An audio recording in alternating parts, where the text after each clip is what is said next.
প্রেগনেন্সির এই ৯ মাসের জার্নিটা যে কতটা কষ্টের এটা একমাত্র একটা মেয়েই বলতে পারবে যে মা হতে চলেছে। আর এই সময়টা কি যে কষ্টে কাটে, প্রত্যেকটা সময় মনে হয় কি এক একটা বছরের মতো। শেষের দিকটা আসলে শেষই হতে চায় না, ঘুম নাই রাতে, সব কিছু মিলিয়ে যে কি পরিমাণে কষ্ট আর কি বলবো। আর এদিক দিয়ে আবার এত পরিমাণে গরম পড়েছে সেটার কথা আর নাই বলি।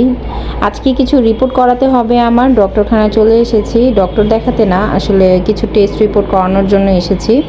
তো আসার পরে দেখি এ হসপিটালে এত পরিমাণে মানুষ, ঈদের পরে মনে হচ্ছে সব মানুষ আগে হসপিটালে এসেছে। তা আমি এখানে কিছুক্ষণ অপেক্ষা করতেছিলাম, ওর আব্বু চলে এসেছে, ওর আব্বু অফিস থেকে এসে এখানে জয়েন করেছে। দেখতে পাচ্ছেন লিফটের কাছে কত বড় সিরিয়ালে দাঁড়িয়ে আছি লিফট ধরবো দেখে। এরপরে হচ্ছে আমি তো বিল করে নিলাম, বিল টিল করে নিয়ে এগুলো গুছিয়ে নিয়ে কাগজগুলো নিয়ে হচ্ছে উপরে চলে যাচ্ছিলাম। রিপোর্ট করতে এসেও দেখা গেল প্রত্যেকটা জায়গায় জায়গায় এত পরিমাণে ভিড়, প্রত্যেকটা জায়গাতেই অনেক মানুষ ছিল। আসলে হসপিটালে না আসলে বোঝাই যায় না আল্লাহ পাক কত মানুষের ভিতরে কত রোগবালাই দিয়ে রেখেছে, হসপিটালে আসলেই কিন্তু সেটা বোঝা যায়। আর এই প্রথম থেকে নিয়ে এখন পর্যন্ত হসপিটালে যতবার এসেছি সঙ্গী হিসেবে আমার ছেলেই আমার সাথে ছিল। প্রত্যেকবার আসলে ছেলেকে নিয়েই হসপিটালে আসতে হয়। আজকে ফার্স্টই ওর বাবা সময় পেল, এর জন্য আমার সাথে এসে একটু জয়েন করেছে আর কি।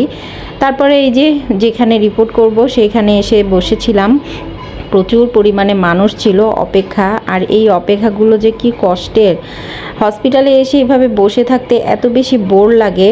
ওর আব্বু ওয়েট করতেছিল, কিছুক্ষণ পরেই হচ্ছে আমার নাম ডাকবে। আর এই সময়গুলো যে কি কষ্টের, আমার চেহারা আমার শরীরের এত খারাপ অবস্থা, বিধ্বস্ত অবস্থা, যেটা আমার নিজেরই দেখতে ইচ্ছা করে না।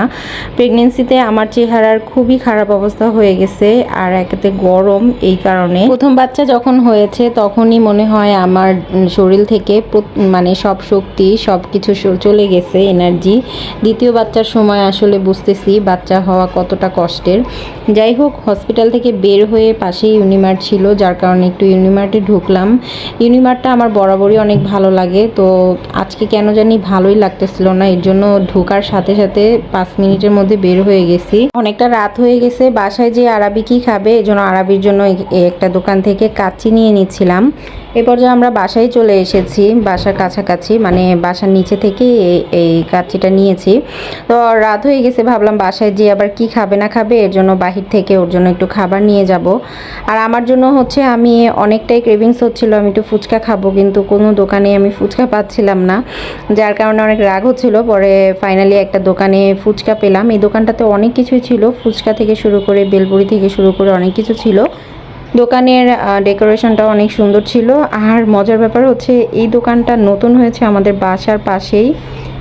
তো আজকে চলে এসেছি ফার্স্ট ট্রাই করার জন্য। তো ফুচকা আমি বেলপুরি নিয়েছিলাম, বেলপুরিটাও মজা ছিল।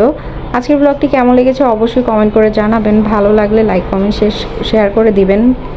আজ ভিডিও এখানেই শেষ করছি, সবাই ভালো থাকবেন, আল্লাহ হাফেজ।